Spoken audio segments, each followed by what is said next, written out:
विश्वोत्पत्त्यादिहेतवे तापत्रय विनाशाय श्री कृष्णाय वयं नुमः। कहते हैं कि सच्चिदानंद रूपाय विश्वोत्पत्त्यादि हेतवे तापत्रय विनाशाय श्री कृष्णाय वयं नुमः। तो कहते हैं कि भगवान कैसे हैं? तो सच घन चित घन आनंद स्वरूप भगवान है। आप लोगों को कथा में जो आनंद आता है, जो आनंद की अनुभूति होती है, वो क्या है? वही तो भगवान है। जब जिस क्षण आपको आनंद आ जाए, समझिए कि भगवान आ गए। क्योंकि जब हम लोग अभी चौथे दिन जाएंगे तो हम लोग क्या कहते हैं? नंद घर का भयो आनंद भयो, लाला ना भयो, नंद घर आनंद भयो। तो आनंद ही भगवान का रूप है। और आनंद कहाँ आता है? केवल भगवान की कथा में, संकीर्तन में ही आनंद आता है। ऑर्केस्ट्रा जैसे जाएंगे वहां आनंद नहीं आएगा। वहां तो क्या आएगा? वहां मजा आ सकता है, लेकिन आनंद केवल भगवान की कथा में ही आ सकता है। तो भगवान करते क्या हैं? तो विश्वोत्पत्त्यादि हेतवे, विश्व की उत्पत्ति, पालन और सृजन तीनों के जो हेतु हैं, तापत्रय विनाशाय। कोई भक्त राय बताइए कि आपके भगवान ऐसे हैं तो हम इस भगवान का भजन क्यों करें? क्योंकि जो कलयुगी प्राणी होता है, ये क्या होता है? बड़ा स्वार्थी होता है। हर जगह अपना स्वार्थ देखता है, लाभ देखता है। अगर लाभ नहीं है तो कोई काम करना नहीं चाहेगा व्यक्ति। तो बताया गया कि उनका नाम लेने से क्या होता है? तो लाभ होता है। तो कौन सा लाभ होता है? तापत्रय विनाशाय श्री कृष्णाय वयं नुमः। कहते कि दैहिक, दैविक और भौतिक जो तीन प्रकार के ताप हैं, भगवान को नमस्कार करने से, प्रणाम करने से तीनों प्रकार के ताप नष्ट हो जाते हैं। ये कौन से ताप हैं? तो कहते दैहिक। दैहिक मतलब शरीर में कोई रोग हो गया, व्याधि हो गया, फोड़ा हो गया, फुंसी हो गया, बुखार हो गया, ये क्या है? दैहिक ताप है। दैविक ताप, भूकंप आ गया, बहुत जोर से आंधी आ गया, वो दैविक ताप है। और तीसरा भौतिक ताप। भौतिक ताप क्या होता है? कोई बम फोड़ दे यहाँ ला करके, कोई गोली चला दिया, आप किसी रास्ते से जा रहे हैं, कोई बैल आकर के पीछे से ही आपको मार दिया, कोई एक्सीडेंट हो गया। मतलब कि इस भौतिक जगत में रहने वाली वस्तुओं से जिससे आपको कष्ट मिले, वही भौतिक ताप है। देवताओं के द्वारा जो दिया जाए वही दैहिक ताप है।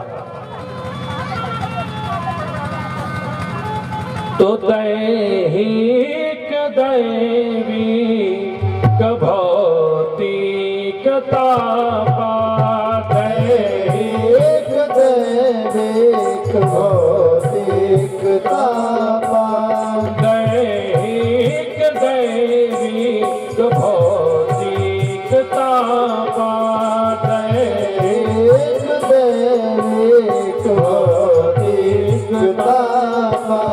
राम राज का हो रही व्यापार, राम राज का हो रही व्यापार, राम राज का हो रही व्यापार, राम राज का हो रही व्यापार। ये क्या है? इसीलिए हम लोग आज भी राम राज्य की परिकल्पना करते हैं, क्योंकि जब भगवान राम का राज्य था तो उस राज्य में किसी को भी दैहिक, दैविक, भौतिक इत्यादि ताप नहीं सताते थे। इसीलिए लोग आज भी कहते हैं कि राम राज्य आ जाता है। हम लोग क्या श्रवण कर रहे हैं? तो श्रीमद् भागवत महापुराण। इसमें 12 स्कंद हैं, 18,000 श्लोकों का सुंदर यह ग्रंथ है।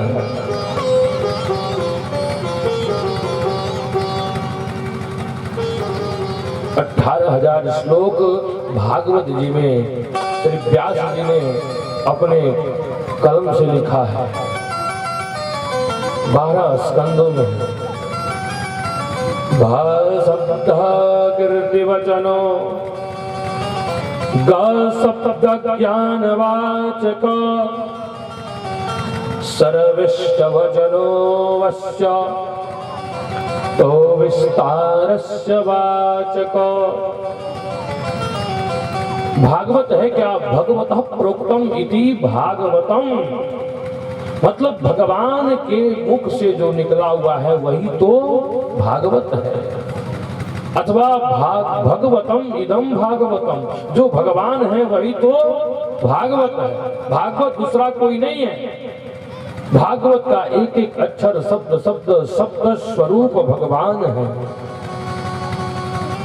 जैसे कोई कलाकार होता है तो क्या करेगा? मिट्टी का भगवान का सुंदर मूर्ति बना देता है। कोई कलाकार कलाकृति करके बालू पे भगवान का सुंदर मूर्ति बना देता है।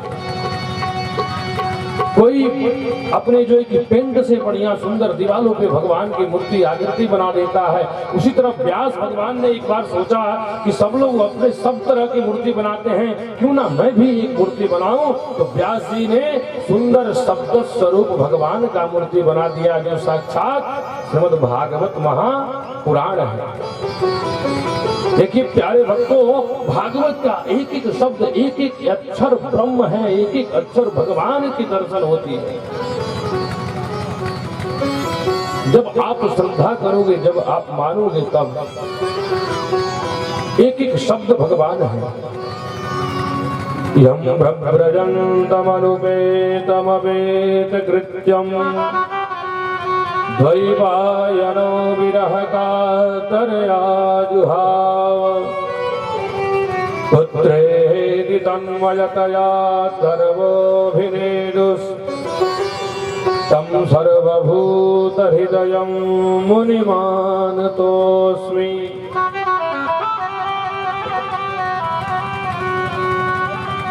यह भागवत कथा हो कहाँ रही है? नैमिषारण्य क्षेत्र में हो रही है श्रीमद् भागवत कथा।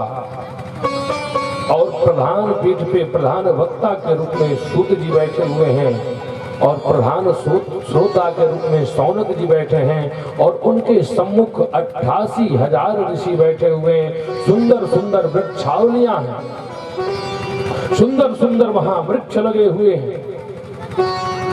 आप मन में कल्पना कीजिए, आप और अपने मन को तो शरीर को यहीं बैठे रहने दीजिए, लेकिन मन से सोचिए कि हम नैमिषारण्य में बैठे हुए हैं। सुंदर सुंदर वृक्षावलियां लगे हैं, बड़े बड़े वृक्ष हैं, प्रकृति की सुंदर आंचल में हम लोग बैठे हुए हैं। वहां का दृश्य कैसा हुआ? यहाँ तो इतने थोड़े से कम लोग बैठे हुए हैं, वहाँ 88,000 ऋषि बैठ करके, और एक उनका सत्र चल रहा है।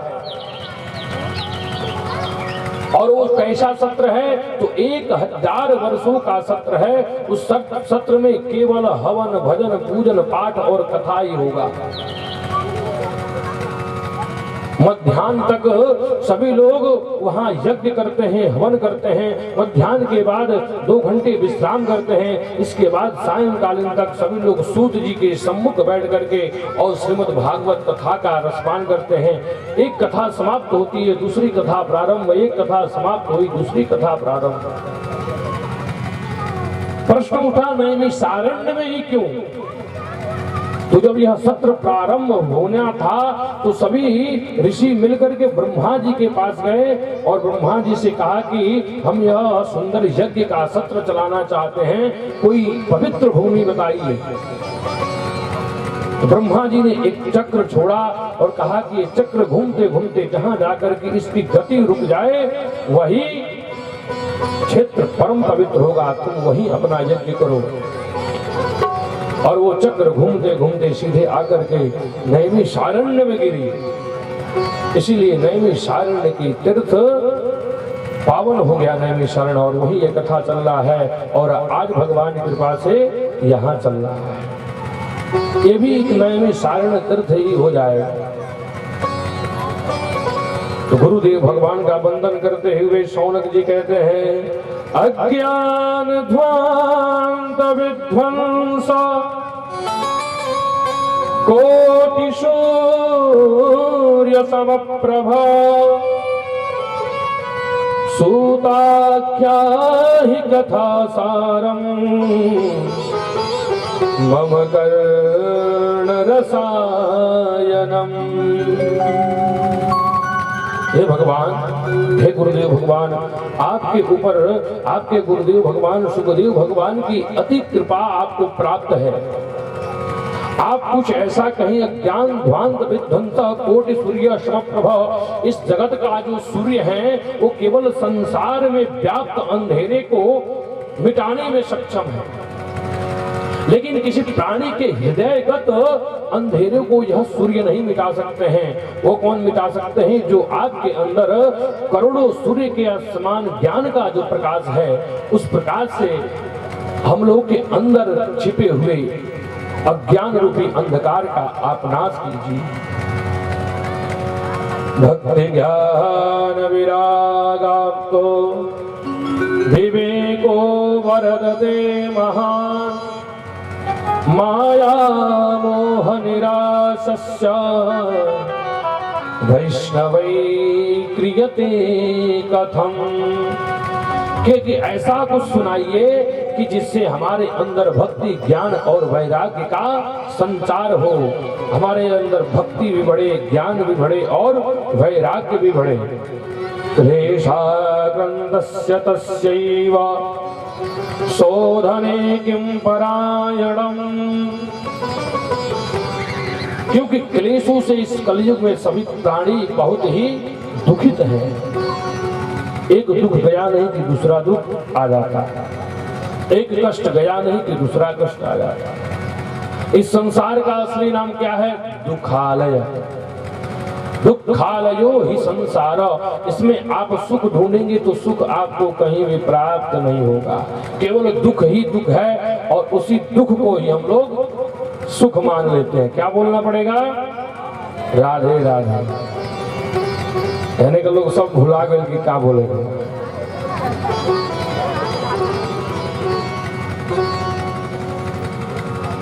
क्या बोलना है? राधे राधे। भूलना नहीं है, क्योंकि भूल जाएंगे तो फिर असल में गर्दा जमा हुआ है, बहुत दिनों से गर्दा जमा हुआ, उसको झाड़ते झाड़ते झाड़ते तब जाके झड़ेगा। सफाई करना पड़ेगा बहुत, 7 दिन तक सफाई करते करते फिर जब साफ होगा तो पता चलेगा कि अब जाने का समय आ गया है, फिर गर्दा जम जाएगा। राधे राधे बोलना पड़ेगा। यघोरे कलौ प्रायौ जीवस्यासुरतां गता क्लेशाक्रान्तस्य तस्यैव शोधने किं परायणम। देखिए ये कथा कितना दुर्लभ है कि जब सुखदेव भगवान, देखिए कहते हैं कि राधे राधे बोलना पड़ेगा, कि दुनिया में अगर आपको किसी को भी मिल जाए, चिंतामणि मिल जाए। चिंतामणि क्या होता है? एक मणि होता है, उसके सामने आप बैठ करके कल्पना करें कि हे चिंतामणि, मुझे रसमलाई खाने की इच्छा है। वो चिंतामणि उसी समय आपके सामने रसमलाई इकट्ठा कर देगा, बहुत रसमलाई, तुम खाते रहिए दिन भर। कोई कहे कि मुझे फॉर्च्यूनर गाड़ी में घूमना है, उसके लिए फॉर्च्यूनर उपलब्ध हो जाएगा। कोई माता जी कहे कि हमको बनारसी साड़ी चाहिए, बनारसी साड़ियों का गट्ठर उत्पन्न हो जाएगा।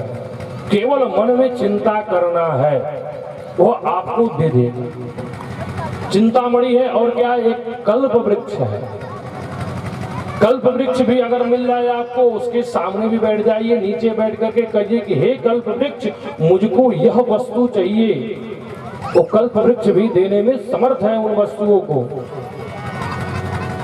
लेकिन कल्प वृक्ष से और उस चिंतामणि से कहा जाए कि हे चिंतामणि, हे कल्प वृक्ष, थोड़े तुम भगवान का दर्शन करा दो, राम और राघव का दर्शन करा दो, लक्ष्मी नारायण का दर्शन करा दो। तो वो कल्प वृक्ष और चिंतामणि नहीं करा सकता, क्योंकि कल्प वृक्ष और चिंतामणि केवल भौतिक जगत के सुख संसाधनों को देने में समर्थ है, भगवान का दर्शन कराने में समर्थ नहीं है। चिंतामणिर्लोक सुखम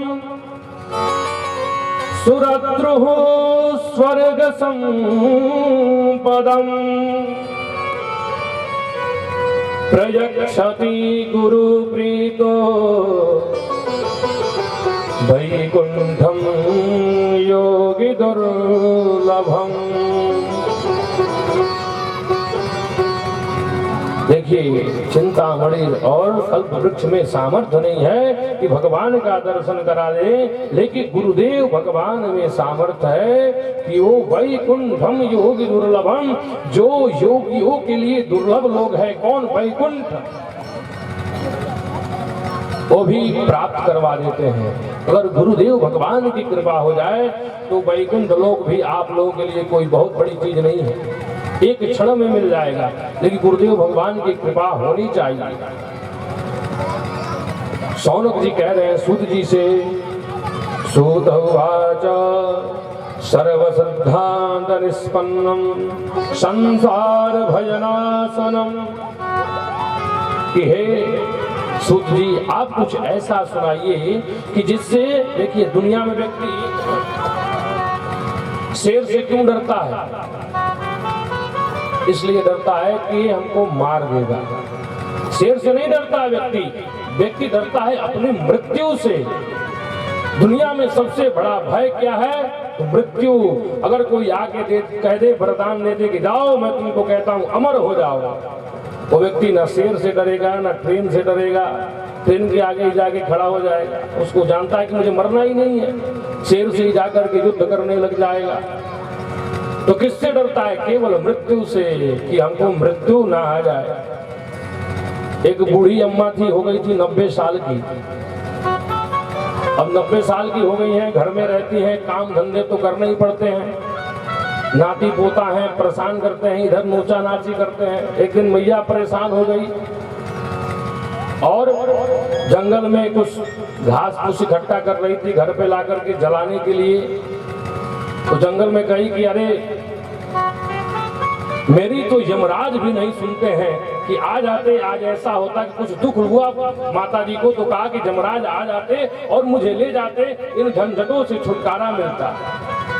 तब तक उसी रास्ते से यमराज जा रहे थे। यमराज कहा कि अरे मुझको तो कोई आज तक पुकारता ही नहीं है, सब लोग कृष्ण कन्हैया राम गोपाल श्याम सीताराम कहते हैं, यमराज का तो कोई जप ही नहीं करता है, ना यमराज को कोई बुलाता है कि यमराज जी आइए। ये कौन मेरा भक्त उत्पन्न हुआ कि जो मेरा नाम जप रहा है? तुरंत बूढ़ी माता के पास जाकर के प्रकट हुए, कहिए कहो मैया क्या है? तो मैया ने कहा तुम कौन?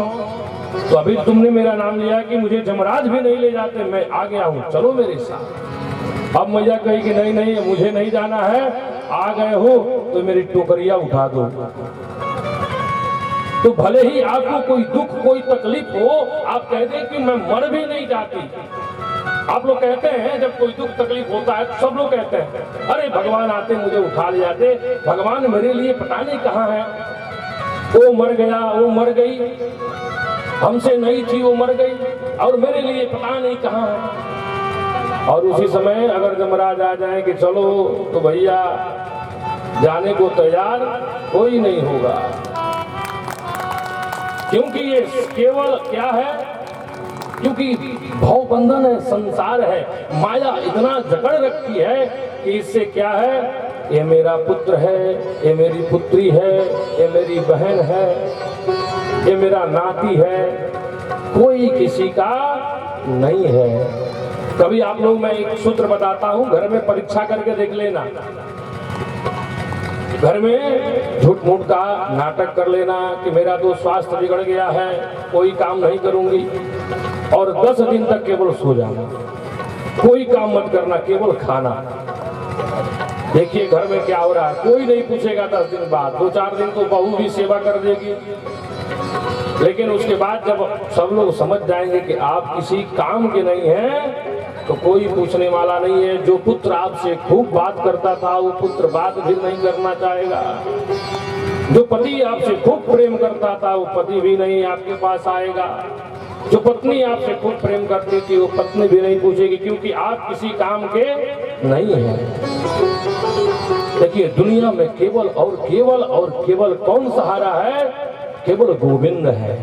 गोविंद के अलावा कोई नहीं है। हो मेरे बाके बिहारी संवरिया,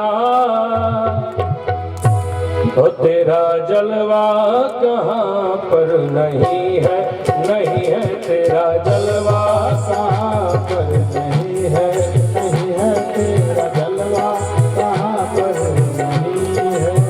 हो मेरे बाके बिहारी संवरिया, मेरे बाके बिहारी संवरिया, तेरा जलवा कहाँ पर नहीं है, नहीं है तेरा जलवा कहाँ पर नहीं है। हरि बोल, प्रेम से ताली की सेवा करते हुए कहाँ पर नहीं है।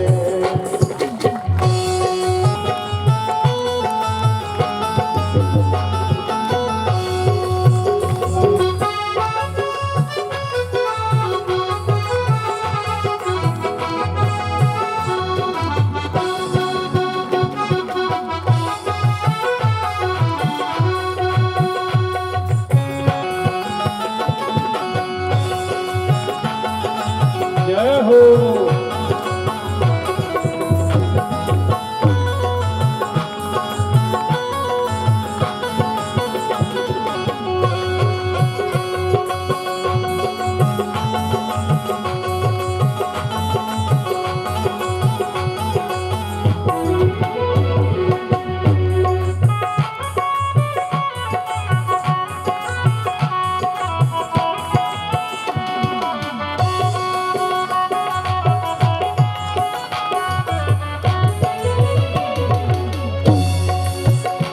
आँख वालों ने तुमको है देखा, आँख वालों ने तुमको है देखा, आँख वालों ने तुमको है देखा, आँख वालों ने तुमको है देखा, कान वालों ने तुमको सुना है, कान वालों ने तुमको सुना है। वो तेरा दर्शन, तेरा दर्शन उसी को हुआ है, तेरा दर्शन उसी को हुआ है। जिसकी आँखों में पर्दा नहीं है, नहीं है, जिसकी आँखों में पर्दा नहीं है, जिसकी आँखों में पर्दा नहीं है। वो मेरे बाके बिहारी संवरिया, मेरे बाके बिहारी संवरिया, मेरे बाके बिहारी संवरिया, मेरे बाके बिहारी संवरिया, तेरा जलवा कहाँ पर नहीं है, नहीं है तेरा जलवा कहाँ पर नहीं है। ताली की सेवा करते हुए दोनों हाथ उठा के प्रेम से हरि बोल।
पीने वाला होगा तो भी नहीं कहेगा कि हम पीते हैं, लेकिन मैं कहता हूँ कि मैं पीता हूँ।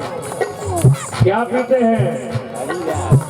तो हम तो पीते हैं, वो लोग पीते हैं पी पी के गिरते, लोग पीते हैं पी पी के गिरते, लोग पीते हैं पी पी के गिरते, लोग पीते हैं पी पी के गिरते।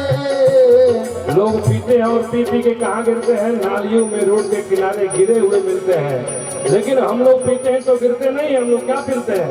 तो हम तो पीते हैं, हम तो पीते हैं सत्संग का प्याला, तो हम तो पीते हैं सत्संग का प्याला। ये है गम कोई मदिरा नहीं है, नहीं है, ये है गम कोई मदिरा नहीं है, नहीं है, ये है गम कोई मदिरा नहीं है।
सर्वसिद्धांत निष्पन्नम, हर के भय को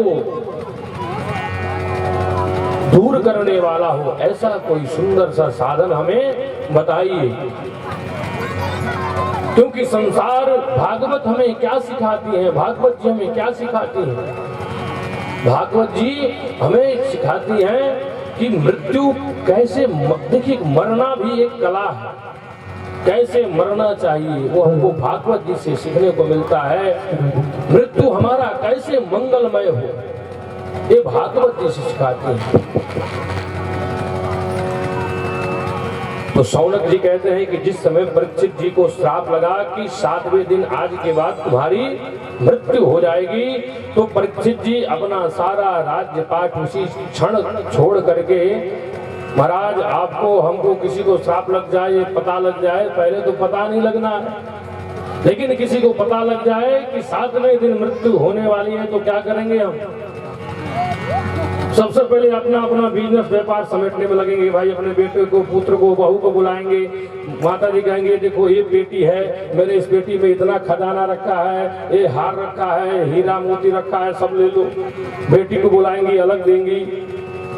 और भाई लोग कहेंगे अपने पुत्र को बुला के मेरा बिजनेस है, व्यापार है, संभालो, उनको 5 लाख, उनको 10 लाख, उनको 20 लाख दिया हूँ, ले लेना।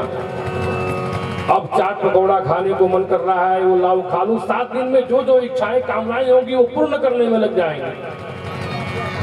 लेकिन परीक्षित जी को जैसे ही पता चला कि आज से 7वें दिन मेरी मृत्यु होने वाली है, उसी क्षण अपने पुत्र को बुला करके राज्याभिषेक कर दिया और अपने चले गए गंगा जी के तट सुकताल, जो मुजफ्फरनगर जिले में पड़ता है।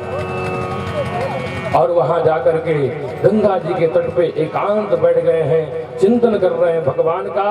और जैसे ही नेत्र खोलते हैं तो देखते हैं कि उनके सामने हजारों ऋषि बैठे हुए हैं, उनके साथ सोच रहे हैं कि क्या किया जाए कि जिससे इनकी मुक्ति हो जाए केवल 7 दिनों में। तो जब सुखदेव जी कथा परीक्षित जी को सुनाने के लिए काल व्याल मुख ग्रासत त्रास नृणास हेतवे श्रीमद् भागवतम शास्त्रम कलौ कीरेण भासितम। देखिए ये कलियुग रूपी क्या है, एक सर्प है, व्याल, व्याल मिश होता है सर्प, कलियुग रूपी सर्प मुख फाड़े हुए बैठा है और हम लोग एक एक करके जाकर के उसमें समाविष्ट होते जा रहे हैं, सब उसी में मरते जा रहे हैं। तो जैसे ही सुखदेव जी वहां बैठे सुखताल में कथा सुनाने के लिए, श्रीमद् भागवतम शास्त्रम कलौ कीरेण भासितम ये तस्मात् परम सिद्धे मनः सिद्धे न विद्यते परीक्षिते कथा वक्तुम सभायां संस्थिते शुके सुधा कुंभं गृहेत्यैव देवस्तत्र समागमन। जो लोग जा रहे हैं उनको प्रसाद दे दिया जाए, बाकी आज का कथा का जो समय है वो तो हम लोग कथा पे ही उठेंगे। तो निवेदन कर रहा था कि जिस क्षण परीक्षित जी कथा श्रवण कराने के लिए बैठे उस क्षण देखिए देवता लोग उनके पास एक अमृत का कुंभ लेकर के चले आए, अमृत कलश लेकर चले आए कि परीक्षित हे सुखदेव जी आप ऐसा ही काम कीजिए, परीक्षित को किस बात का डर है, केवल मृत्यु का, आप उनको अमृत पिला दीजिए, सर्प आएगा डसेगा लेकिन परीक्षित की मृत्यु होगी ही नहीं। और आप हम लोगों को ले चल करके कहाँ कथा श्रवण कराइए, तो स्वर्ग लोक में चलिए और वहां हम देवताओं को कथा श्रवण कराइए। जैसे ही सुखदेव जी ने ऐसा सुना, शुकम नत्वा वदन सर्वे सुकार्यः कुशला सुरा सुधाम कथाम प्रेक्षस्व गृहीत्यैव सुधामिव। कहा कि कथा सुधाम, हे ये क्या, ये तो तुम लोग कथा श्रवण करने नहीं, तुम तो विनिमय करने आए हो, व्यापार करने आए हो। और कथा में व्यापार, देखिए कथा क्या है, कथा मनोरंजन नहीं है, कथा क्या है, कथा मनोमंथन है, जिसमें मन का मंथन हो वही कथा है। बाकी मनोरंजन के साधन तो तमाम दुनिया में पड़े हुए हैं, खूब मनोरंजन कीजिए, कथा में आइए तो मन का मंथन कीजिए, मनोमंथन कीजिए। अभक्तां सविज्ञाय न ददौ सकथामृतम् कथा सुधां प्रयाख्यस्व गृहीत्यैव सुधामिमाम्। उन देवताओं को डांटते हुए कहा कि भक्तान तांस विद्याय न ददौ सकथामृतम्, कहा कि तुम लोग कथा के अधिकारी नहीं हो, भाग जाओ यहाँ से। देवताओं को डांटते हुए भगा दिया कि तुमको कथा सुनना होता तो तुम चुपचाप आकर के बैठ करके कथा श्रवण करते, तुम यहाँ व्यापार करने के लिए क्यों चले आए कि ये दे दीजिए बदले में ये ले लीजिए, ये दे दीजिए। तो कथा व्यापार का वस्तु नहीं है, डांट करके भगा दिया। और जब देवता लोग शिकायत लेकर के ब्रह्मा जी के पास गए कि ब्रह्मा जी देखिए सुखदेव जी हम लोगों को कैसे डांट करके भगा दिए हैं, श्रीमद् भागवती वार्ता सुराणाम अपि दुर्लभा। सुखदेव जी यहाँ क्या कह रहे हैं कि श्रीमद् भागवती वार्ता सुराणाम अपि दुर्लभा, मतलब जो देवताओं के लिए भी दुर्लभ है वह इस कथा को सुनने के लिए, देखिए कितनी इसकी महत्ता है कि इस कथा को सुनने के लिए देवता आए, लेकिन देवताओं को डांट करके भगा दिया गया। और यहाँ केवल देखिए देवताओं को यह कथा सुलभ नहीं है, उनको यह कथा नहीं मिल सकती, क्योंकि यह कथा केवल और केवल पृथ्वी लोक पर ही मिल सकता है। स्वर्ग में कथा नहीं मिलेगी, वैकुंठ में भी कथा नहीं मिलेगी। स्वर्गे सत्ये च कैलासे वैकुंठे नास्तयं रसः। स्वर्गवासी चाहे कि हम स्वर्ग में कथा का आनंद ले लें, तो महाराज स्वर्ग में क्या है, केवल भोग मिलता है, वहां कथा तो होती ही नहीं है। कैलाश में भगवान शिव जी आपको मिल जाएंगे, लेकिन कथा नहीं मिलेगी। वैकुंठ में भगवान विष्णु मिलेंगे क्षीर सैया पे सोए हुए, लेकिन कथा वहां भी नहीं मिलेगी। इसीलिए जब हनुमान जी से भगवान श्री राम ने कहा कि अरे हनुमान, तुम मेरे इतने प्रिय हो, तुम वहां दूर क्यों खड़े हो? सब लोग अयोध्यावासी न सर्वे यथा रामेण संगता। भगवान श्री राम के साथ सभी अयोध्यावासी साकेत धाम को चले गए थे, परंतु हनुमान जी बड़े दूर खड़े थे, नहीं गए। तो हनुमान जी से बुला करके पूछा भगवान ने कि अरे हनुमान, तुम क्यों दूर खड़े हो? तुम्हें नहीं चलना है क्या मेरे साथ? तो हनुमान जी ने कहा कि प्रभु ये बताइए, मैं वहां जाके क्या करूंगा? रही आपकी दर्शन की, तो दर्शन तो मैं जब चाहूं तब बसहु जास हृदय आगार। आप हमारे हृदय में बसते हैं, मैं जब चाहूं अपने हृदय में ही आपका दर्शन कर सकता हूं। तो मुझे वैकुंठ आने की क्या आवश्यकता है? ये बताइए, वैकुंठ में कथा मिलेगी क्या? भगवान ने कहा नहीं, कथा तो वहां नहीं मिलेगी, लेकिन मेरा दर्शन होगा। तो हनुमान जी ने कहा महाराज, दर्शन तो मैं आपका जब चाहूं जहां वहां कर सकता हूं। मुझे तो क्या है, भगवान क्या है? कथा रसिया। हनुमान जी क्या है? कथा के रसिया हैं। हनुमान जी यहाँ भी आकर के बैठ के श्रवण कर रहे होंगे, क्योंकि सबसे पहले श्रोता कौन है? हनुमान जी कथा के रसिया हैं। वो कथा के मर्म को जानते हैं, सत्संग के मर्म को जानते हैं। हनुमान जी नहीं गए। हनुमान जी कथा, केवल कथा के लिए, सत्संग के लिए उन्होंने साकेत धाम का त्याग कर दिया। तो आप लोग समझिए कि हम लोग मृत्यलोक निवासी कितने पुण्यात्मा हैं कि हम लोगों को जो कथा सुलभ है वो देवताओं को भी सुलभ नहीं है। कथा सुधाम प्रयच्छस्व गृहीत्यैव सुधामिमा अभक्तान् तान् सविज्ञाय न ददौ सकथामृतम्। श्रीमद्भागवती वार्ता सुराणामपि दुर्लभा। तो जब ब्रह्मा जी के पास से लोग शिकायत लेकर के गए और ब्रह्मा जी ने कहा कि अरे ठहरो, तनिक ठहरो, देखो कि वो कथा सुनने से होता क्या है, उसका परिणाम तो देखो। तो जैसे ही 7 दिन बिता और 7 दिन बाद उस कथा को श्रवण करने से परीक्षित जी का मोक्ष हुआ। और जैसे ही मोक्ष हुआ, एकदम पूरे त्रैलोक्य में हल्ला मच गया, श्रीमद् भागवत भगवान की जय हो, श्रीमद् भागवत भगवान की जय हो।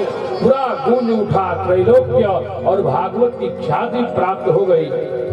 ब्रह्मा जी को भी बड़ा आश्चर्य हुआ कि क्या हुआ। ब्रह्मा जी ने सत्यलोक में एक तराजू मंगवाया और एक तराजू पे सारे ग्रंथों को, पुराणों को, सारे वेदों को रख दिया और एक तरफ केवल भागवत भगवान को रखा। लेकिन भागवत भगवान सबके ऊपर भारी पड़ गए और तब से जय घोष हो गया कि लघुन्यानि जातानि गौरवेण इदं महत् तदा ऋषिगणः सर्वे विस्मयं परम। वह अमृत देखिए, देवता लोग कितने अमृत देते नहीं किसी को, कितनी सुरक्षा में रखते हैं, और वह अमृत लेकर के चले आए यहाँ कथा। इसलिए केवल कथा सुनने के लिए कि आप अमृत पिला दीजिए और कथा हमको पिला दीजिए। देखिए, अमृत की कथा आती है कि कश्यप जी की 16 पत्नियां, उन 16 पत्नियों में कद्रु और विनीता 2 नाम की पत्नियां हैं। तो कद्रु के गर्भ से केवल सर्प उत्पन्न हुए और विनीता के गर्भ से 2 बालक उत्पन्न हुए, जिनका नाम है गरुण और अरुण। अरुण कौन है? भगवान सूर्य के सारथी। एक कथा बहुत लंबी है, लेकिन मैं आपको केवल छोटा सा दृष्टांत बताता हूं। तो उसमें गरुड़ जी बहुत बलशाली थे और एक बार विनीता जी में और कद्रु में शर्त लगा, भगवान सूर्य के घोड़े का जो पूंछ है वो किस रंग का है? विनीता जी ने कहा कि वो तो एकदम सफेद है, लेकिन कद्रू ने कहा कि नहीं वो तो काला है।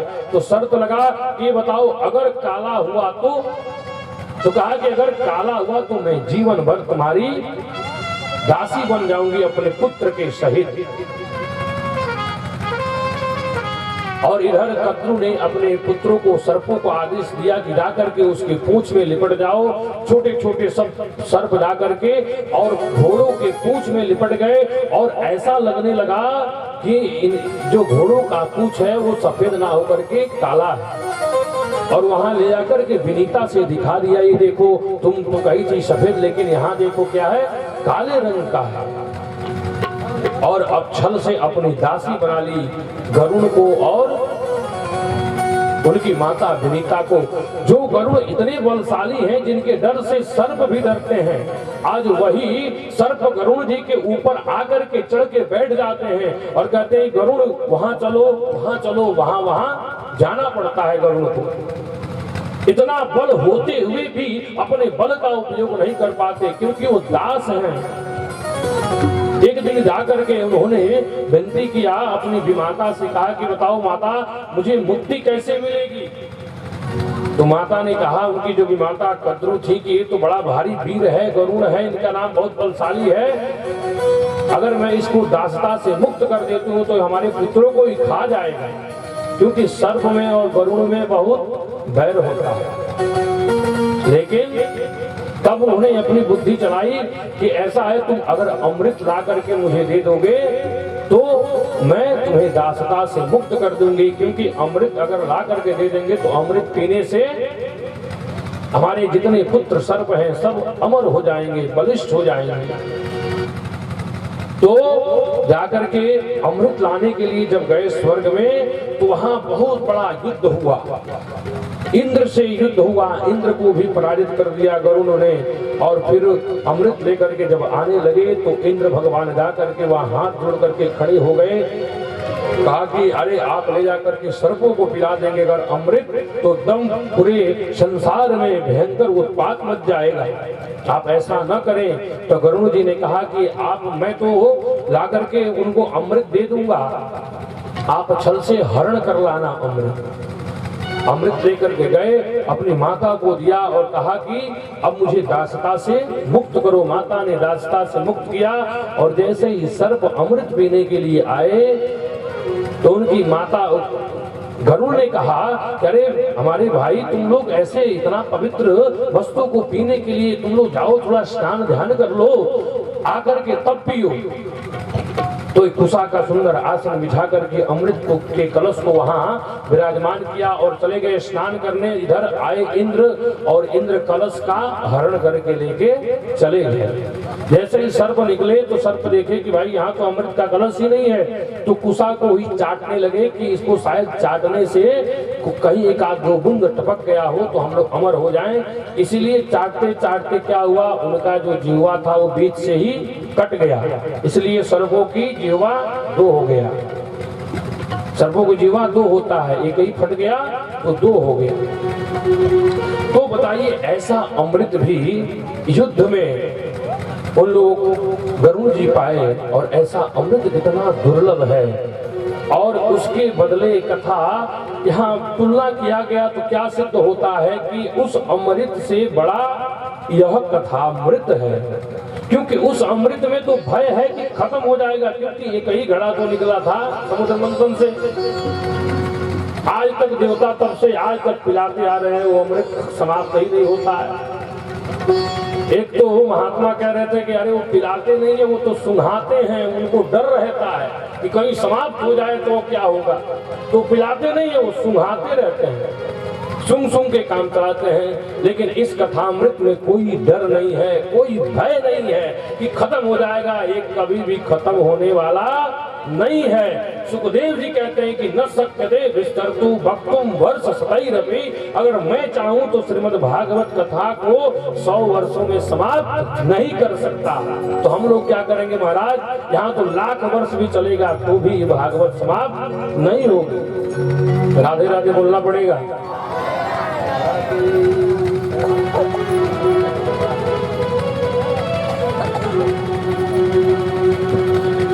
जाने क्या अमृत भरा हुआ। बस कुछ ही क्षणों में आरती होगी। आप सब लोग आरती का दर्शन करके और प्रसाद लेकर जाएंगे। बस जो लोग जा रहे हैं उनसे निवेदन है, बस थोड़ी देर में आरती होगी, आप सभी प्रसाद लेके ही जाएं। भगवान तुम्हारी भागवत में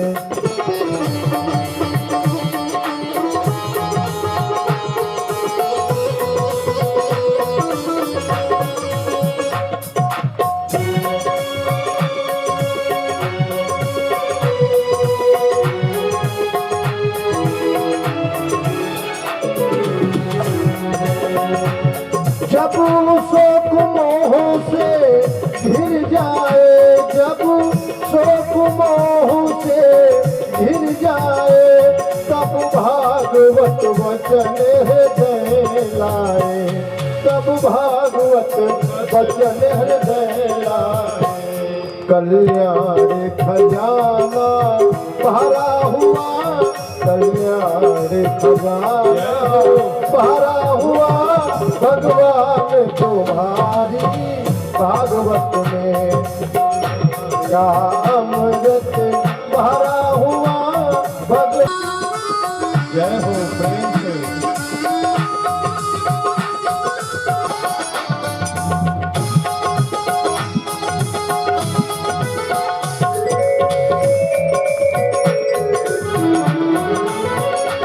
भागवत ग्रंथों में शुद्ध यज्ञ की अनुभव, यज्ञ की अनुभव, युग युग का अनुभव भरा हुआ, युग युग का अनुभव भरा हुआ।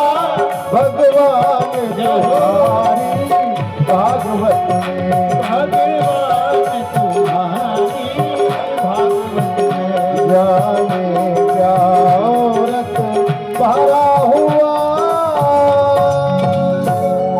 जय जय श्री राधे श्याम। उसको पूर्ण की गई, अभी जो और वक्त बची है उसको भी कल पूर्ण किया जाएगा। जो उसमें धर्मवीर था वो बहुत बड़ा धर्मात्मा था, भगवान का भजन करने वाला था। लेकिन जो कर्मवीर था वो भजन नहीं करता था, और धर्मवीर खूब भजन करते थे। और कोई संत उनके गांव में या गांव के अगल बगल से निकल जाए तो पकड़ करके जबरदस्ती घर लाते थे और खूब सेवा करते थे। और इधर जब देखता था कर्मवीर की कोई संत हमारे घर आ गया तो क्या होता था, चिढ़ करके आग बबूला हो जाता था और घर में जाके अंदर से दरवाजा बंद कर लेता था कि ना मैं देखूंगा ना मैं कुछ कहूंगा। लेकिन फिर भी अंदर ही अंदर कुछ ना कुछ कहता रहता था। संत आते चले जाते, आते चले जाते। एक दिन संतों की जमात वृंदावन से आई, अयोध्या से आई, कई सारे संत इकट्ठे हो गए और धर्मवीर गए, जाकर के प्रणाम करके उनके चरणों में वंदन किया और कहा कि प्रभु आप लोग हमारे यहाँ चलिए, आप हमारे यहाँ चलिए। और सभी संत आए और उनके यहाँ कीर्तन होने लगा। खूब बहुत देर तक कीर्तन हुआ, फिर भंडारा बनने लगा। और भंडारा बनते बनते जब संतों की भंडारा होती है महाराज, तो आधे घंटे तक उसमें केवल जयकारा होता है।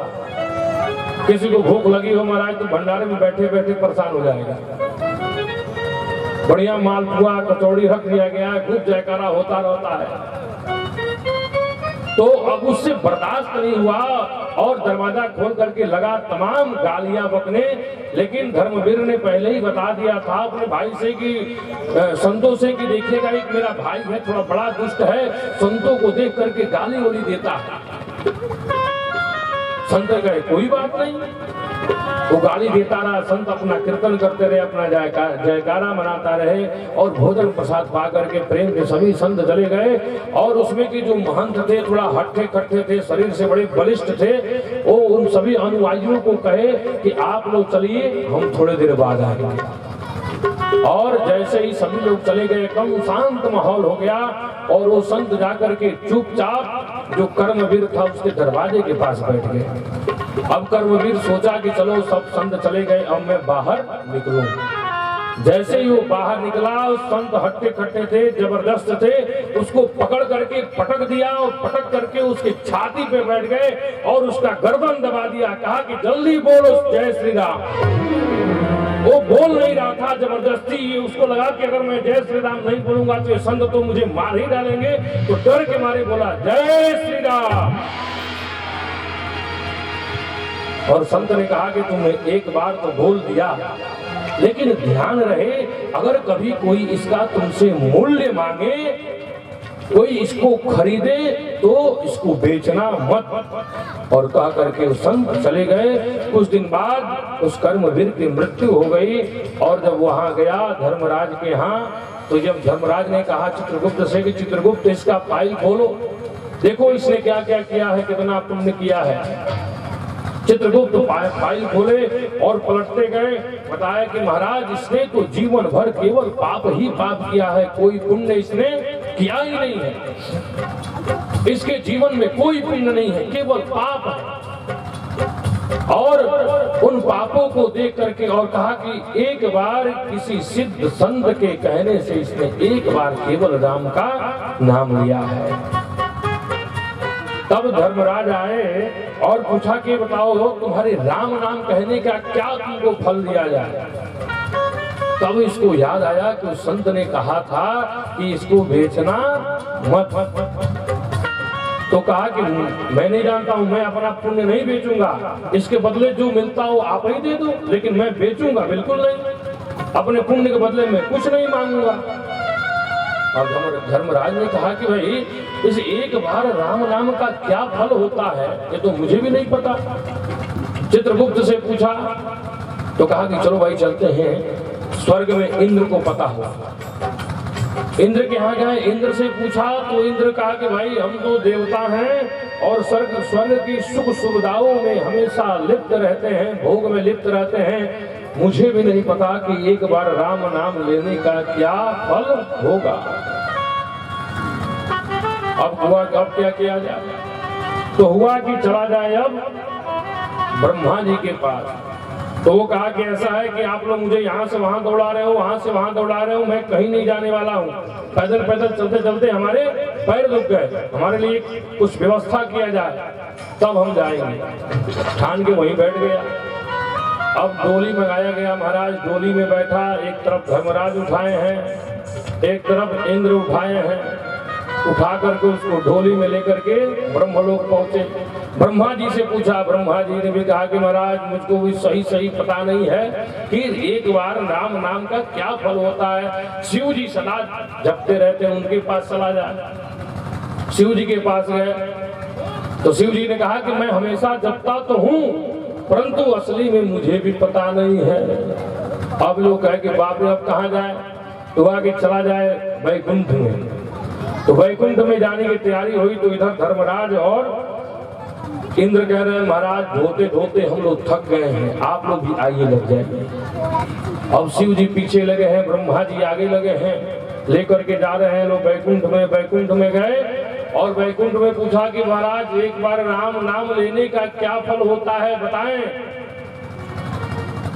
तो भगवान ने कहा, उसको पहले बुलाया, बुला करके अपने गोद में बैठा लिया और कहा कि महाराज इसका तो फल मैं भी नहीं जानता हूं कि क्या होता है,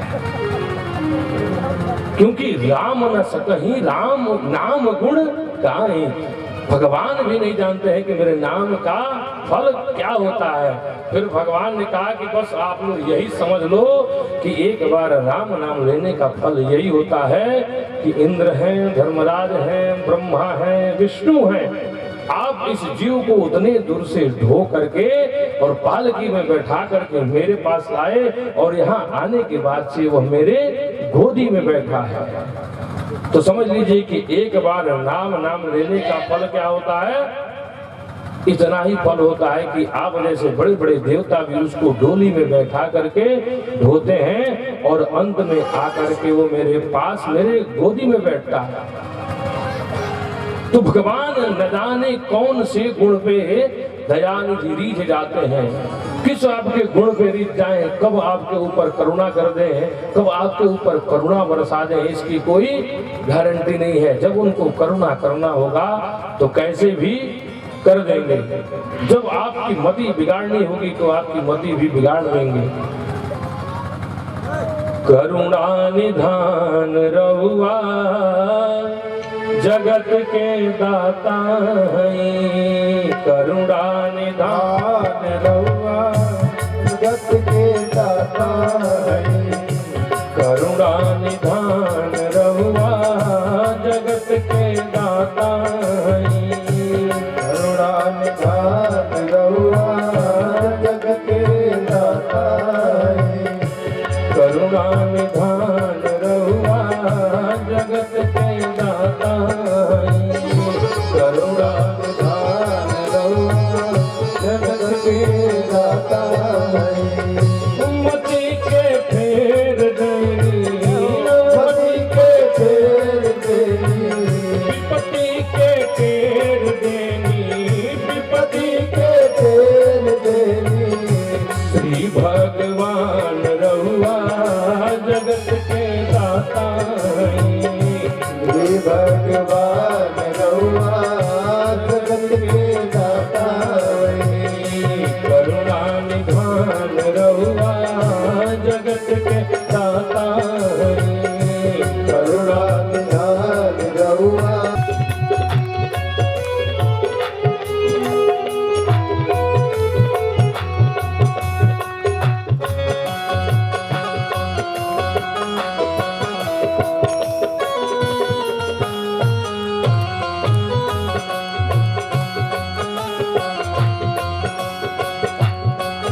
जय हो।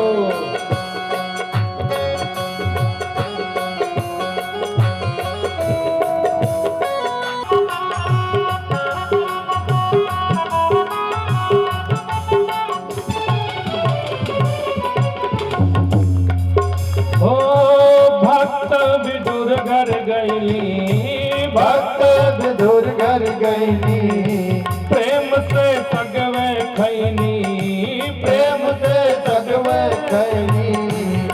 क्या था विदुर में, एक दासी के पुत्र थे, लेकिन भगवान को जब जाना हुआ तो उनके घर भी चले गए। भगवान योग्यता नहीं देखते हैं, धन नहीं देखते हैं, दौलत नहीं देखते हैं, क्या देखते हैं, राम ही केवल प्रेम प्यारा, केवल प्रेम देखते हैं। जीवन भर आप राम राम जपते रहिएगा, नहीं आएंगे, लेकिन एक ही बार भगवान का नाम ऐसे हृदय से निकलेगा। भगवान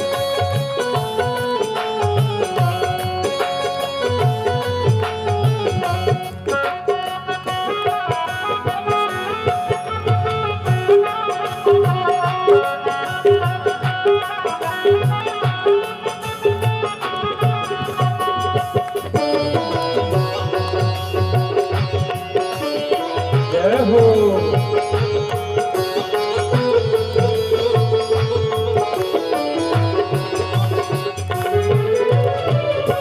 भक्त विदुर घर गईनी, भक्त विधुर घर गईनी, प्रेम से सगवे खैनी, प्रेम से सगवे खैनी। छोड़ पकवान रहुआ जगत के दाता हैं, छोड़ पकवान रहुआ जगत के दाता, जगत के दाता हैं, करुणा निधान रहुआ जगत के दाता हैं। मति के फेर गईनी, मति के फेर गईनी, हम तरहुआ के भुलैनी, हम रहुआ के भुलैनी। श्री भगवान रहुआ जगत के दाता हैं, करुणा निधान रहुआ जगत के दाता हैं। हरि बोल।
ग्राह के मार देनी, ग्राह के मार देनी, के उबार देनी, ग्राह के मार देनी, ग्राह के मार देनी, गज के उबार लेनी, गज के उबार देनी, के बा समान रहुआ जगत के दाता।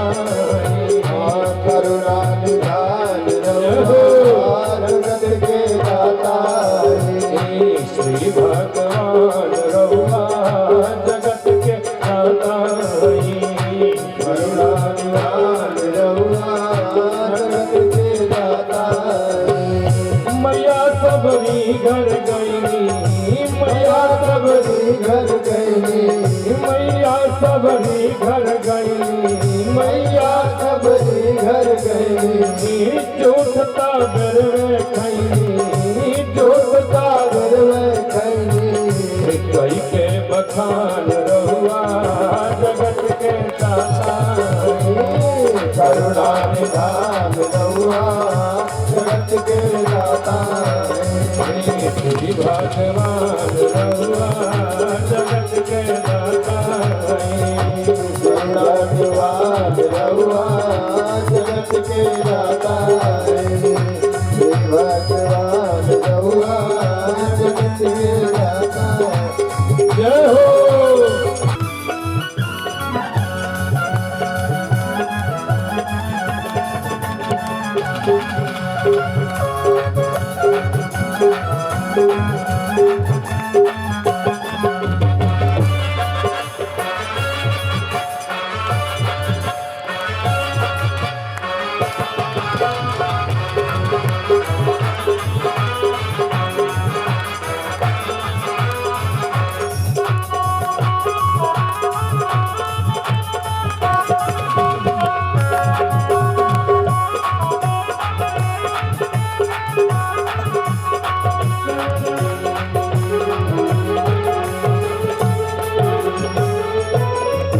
केवट से चरण धोवनी, केवट से चरण धोवनी, गिद्धपति लगवनी, गिद्धपति लगवनी।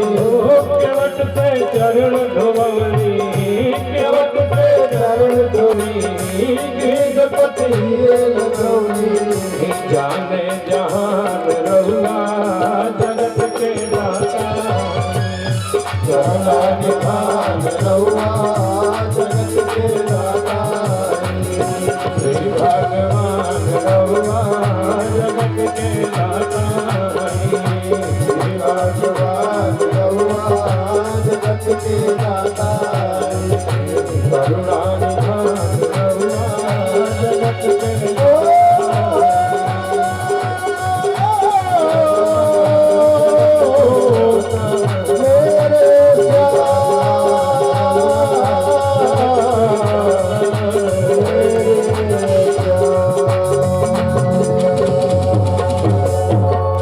जय जय श्री राधे। नहीं होता है तब तक सत्संग नहीं मिलता है। आज हरि कृपा से इतना ही सत्संग प्राप्त होना चाहिए। इतना हमने सत्संग आज प्राप्त किया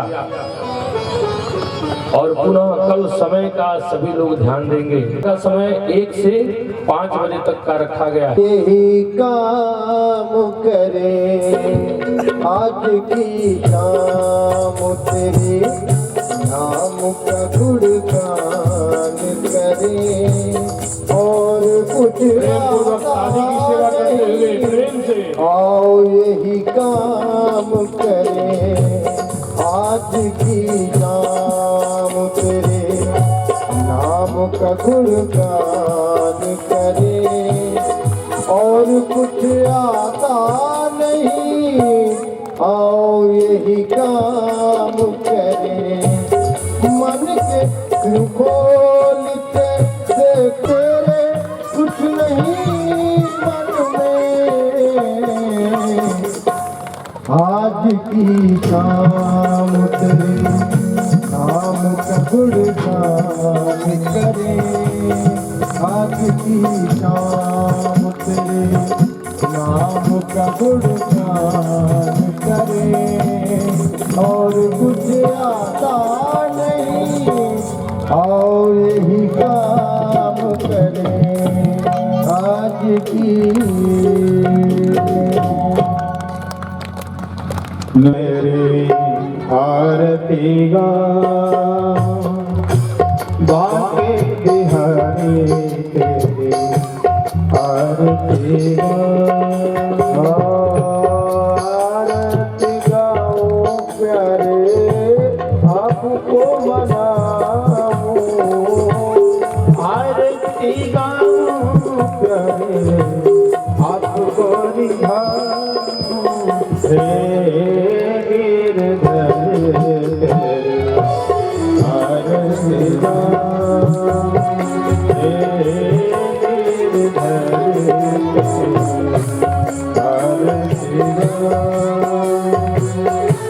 मोर मुकुट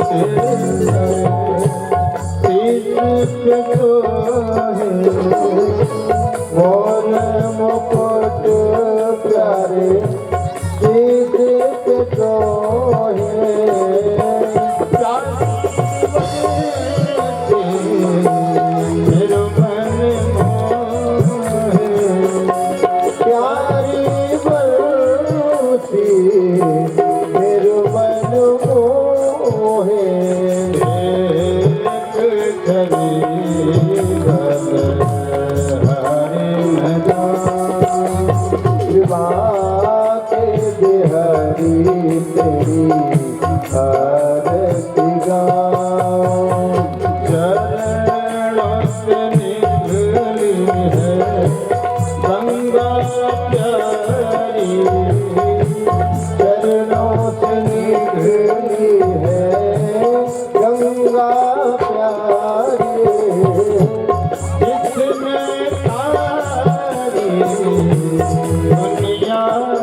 जलेन शीतले कर्णं पुष्पै देवाभिवन्दनं द्यौः शान्तिरन्तरिक्षं शान्तिर्देवे शान्तिरापः शान्तिरोपदयः शान्तिर्वनस्पतयः शान्तिर्श्वे देवा शान्तिः शान्ति सर्वभूम शान्ति शान्तिरेव शान्ति श्यामा शान्तिरेधि ओम जगेन जगमय जन्तदेवास्तानि धर्माडुपधमन्नासन्नादेहनाथं महिमानः सजन्तस्रपूर्वे शाद्याः सन्ति देवाः शेवंतिका बकुल चंपक पाठ श्री राधा रानी सरकार की, व्यास भगवान की, सुखदेव भगवान की, गुरुदेव भगवान की जय जय श्री राधे।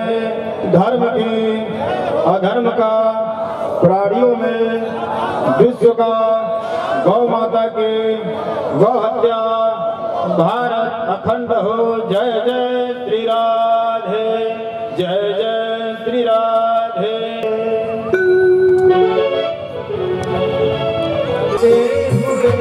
गुनगुनाया करो आते जाते हुए गुनगुनाया करो राम बोला करो राम गाया करो राम बोला करो राम गाया करो।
सुख